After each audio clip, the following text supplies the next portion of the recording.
안녕하세요, 신작가입니다. 일본의 내로남불은 정말 세계적이라고 생각합니다. 그런데 일본이 다른 나라에게 던진 돌이 이제는 일본에게 돌아갈 상황이 됐습니다. 우리도 함께 일본에게 돌을 던져야 합니다. 1986년 4월 26일 소련의 체르노빌에 있던 원자력 발전소가 폭발하는 사고가 발생했습니다. 이는 사고 레벨 7등급으로 현재 상황에서 본다면 인류 역사상 두 번째로 큰 원자력 사고입니다. 심지어 이 사고로 인해 소련의 붕괴 속도에 가속이 더해져 5년 후 소련은 사라지고 맙니다. 사고 직후 1차로 14명의 소방대원이 파견됐고 그 다음으로 급히 달려온 레오니트 텔리아트니코프가 지휘하는 체르노빌 소방대가 직원들의 안내를 받으며 전력을 다해 진화 작업을 벌였습니다. 그들은 방사능 방호복도 없이 사투를 펼쳤습니다. 그런데 아무런 장비도 없는 소규모 인원으로 진화하기에는 재난의 규모가 너무 컸습니다. 그럼에도 불구하고 그들은 나중에 도착한 키예프 소방여단과 교대할 때까지 진화 작업에 전력을 다했고 그 결과 오전 5시에 대부분의 화재가 진압됐습니다. 이들 소방관은 화재 진압 이후에도 남아서 현장 정리 작업까지 했고 많은 수가 엄청난 방사선에 노출돼서 끔찍한 죽음을 맞게 됩니다. 이들이 입었던 소방복은 프리피아트의 체르노빌 병원 지하에 버려져 있는데 사고 34년이 지난 지금까지도 엄청난 양의 방사선이 검출될 정도입니다. 당시 체르노빌 원자력 발전소가 위치한 도시인 프리피아트에서는 발전소 직원과 연구원, 그들의 가족 등 5만 명의 인구가 살고 있었고 특히 100km 내에 우크라이나 공화국의 수도 키예프가 있었기 때문에 굉장히 큰 인명사고가 날 수 있는 상황이었습니다. 하지만 소련 정부는 사고 사실을 공표하지 않았고 그로 인해 인근 주민들은 아무것도 모른 채 피폭당하고 말았습니다.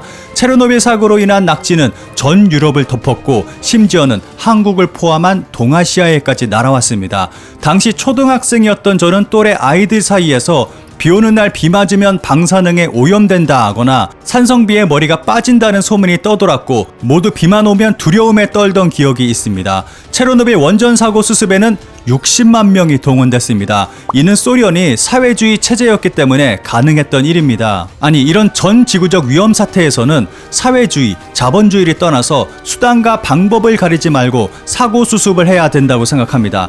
소련 정부는 엄청난 인원을 조금씩 피폭시키는 방식으로 체르노빌 노동 인력들의 희생을 최소화했습니다. 체르노빌 청산 작업 전체를 연구한 전문가는 현명한 조치였으며 약간의 백혈병 위험은 있지만 그것도 확실하지 않은 수준이다 라는 의견을 내놓았습니다.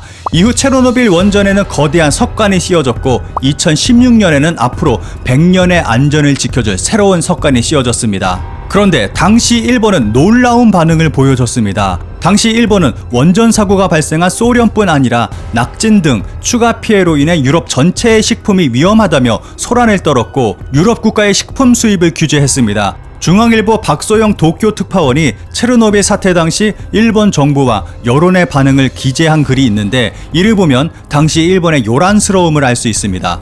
1986년 5월 초 비오는 어느 날 아버지의 전근으로 일본에서 고등학교에 다녔던 나는 여느 때와 다름없이 우산을 받쳐들고 등교길에 나섰다. 그런데 등교하는 동네 초등학생들이 약속이라도 한 듯 장화에 모자가 딸린 비옷과 우산을 쓰고 있었다. 몇몇 아이는 마스크까지 쓰고 있었다. 알고 보니 4월 26일 발생한 소련 체르노빌 원자력 발전소 폭발 사고 때문이란다. 어린 자녀를 둔 학부모들 사이에서는 며칠 전부터 곧 방사능 비가 내린다며 우비를 장만했다는 것이다. 이런 여론을 형성한 것은 당시 일본 정부와 언론이었습니다. 일본의 언론은 연일 체르노빌 사고 속보를 전달하면서 일본 열도에 미칠 영향을 확대 과장 보도했습니다. 니온 케이자이 신문의 5월 1일자 사설 제목은 사상 최악의 원전 사고와 소련의 책임이었습니다. 사설에서는 사고 원전에서 1000km 떨어진 스웨덴에서도 평상시에 100배가 넘는 방사능이 검출됐다. 이는 안정성을 유지해야 하는 중대한 의무를 저버린 것이라고 비난했습니다. 아사히 신문도 같은 달 5일자 1면에 8,000km를 날아온 체르노빌 원전의 방사능이 일본 열도 전역을 더럽히기 시작했다고 보도했습니다. 기상청에서는 불안한 시민들의 문의 전화가 폭주했고 신문지면에는 물, 우유, 채소의 섭취에서 주의해야 할 점과 세탁물 관리 요령에 대한 보도가 잇따랐습니다. 당시 일본 정부는 소련 정부가 정보를 제공하지 않고 은폐하고 있다고 맹비난했습니다. 그러면서 사태 파악을 위해 방사선 의료 전문가 2명을 소련과 동유럽에 파견까지 했습니다.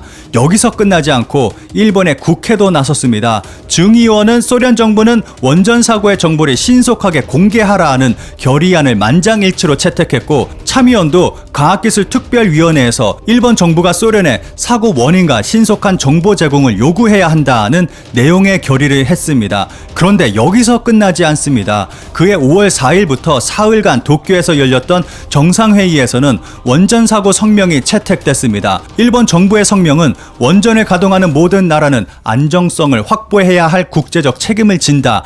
체르노빌의 경우 그 책임을 다하지 않은 소련 정부는 주요 7개국을 비롯한 다른 나라들이 요청하는 모든 정보를 즉시 제공해야 한다고 촉구하기도 했습니다. 여기서 끝이 아닙니다.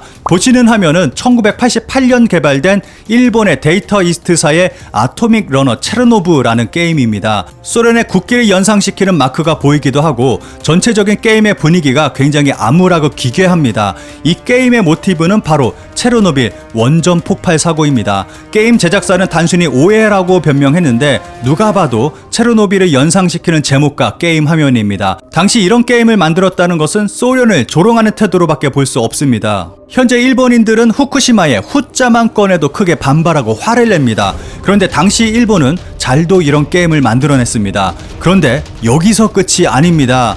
1993년 러시아는 핵 폐기물을 저장할 곳이 없다며 바다에 버릴 것을 밝히자 일본이 크게 반발했습니다. 일본은 실제로 러시아가 핵 폐기물 바다 투기를 그만둘 때까지 일본이 할 수 있는 모든 방법을 동원해서 집요하게 러시아를 괴롭혔습니다. 심지어는 보리스 옐친 대통령과의 양자회담에서 바다 투기 중단에 대한 서명까지 받아냈습니다. 당시 러시아는 정치 경제적으로 매우 불안정한 상황이었는데 일본은 이를 적극적으로 이용한 것입니다.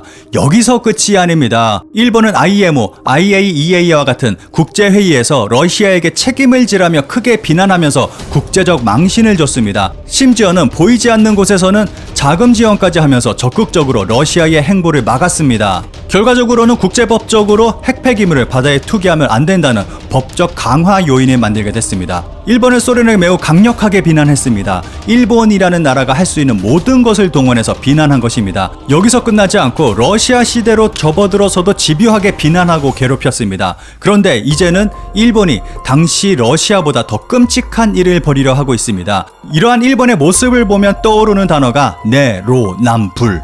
타국가는 위험하고 더럽지만 일본은 안전하고 깨끗하다. 예전부터 일본이 주장해온 말입니다. 일본은 국가의 모든 자금을 동원하고 전 국민을 동원해서 후쿠시마 원전에 의한 환경 오염을 막아야 합니다. 그런데 일본은 지금 바로 후쿠시마는 안전하다는 이미지를 만들고 싶어 합니다. 그러기 위해서는 모든 부정적 요소를 제거해야 합니다. 그중 하나가 보관된 오염수입니다. 이 오염수가 본격적으로 바다에 방류된다면 일본의 수산업은 괴멸하게 될 것입니다. 지구상의 그 어떤 국가도 일본의 수산물을 먹으려 하지 않을 것입니다. 동시에 한국의 수산물도 먹으려 하지 않게 될 것이 뻔합니다. 그리고 우리의 건강까지도 파괴될 것입니다. 일본의 오염수 방류는 1, 2년으로 끝나는 것이 아닙니다. 방사성 물질의 반감기가 찾아오는 수만 년 동안 이루어지게 되는 일입니다. 아직 러시아는 이와 관련해서 공식적인 입장을 표명하지 않은 것으로 보입니다. 지금까지 일본에게 그렇게 당해놓고 입 다물고 있다면 푸틴은 정말 호구 인증 제대로 하는 것이라고 생각합니다. 그런데 국제적 여론은 좀 부정적으로 흘러가고 있습니다. 일본 정부가 오염수를 방류하겠다는 보고서를 2월에 발표한 후 IAEA는 2달 후 발표한 회신 검토 보고서에서 일본의 오염수 방류에 대해서 굉장히 긍정적으로 답변하고 있고 지지를 표명하고 있습니다. 그런데 방법이 없는 것은 아닙니다. 국제법재판소의 잠정조치 신청을 통해서 국제법적으로 확보된 환경 피해에 대한 영향평가를 할 수 있고 그 결과에 따라 인접국이 동의를 해야만 해양 방류가 가능하게 할 수 있습니다. 일본이 러시아에게 한 것처럼 우리를 중심으로 현재 일본의 행동을 비판하고 우리가 할 수 있는 모든 것을 동원해서 일본을 저지해야 됩니다. 해외에 친구가 있다면 일본의 만행을 알려주십시오. 전 지구인이 행동해야 할 때입니다.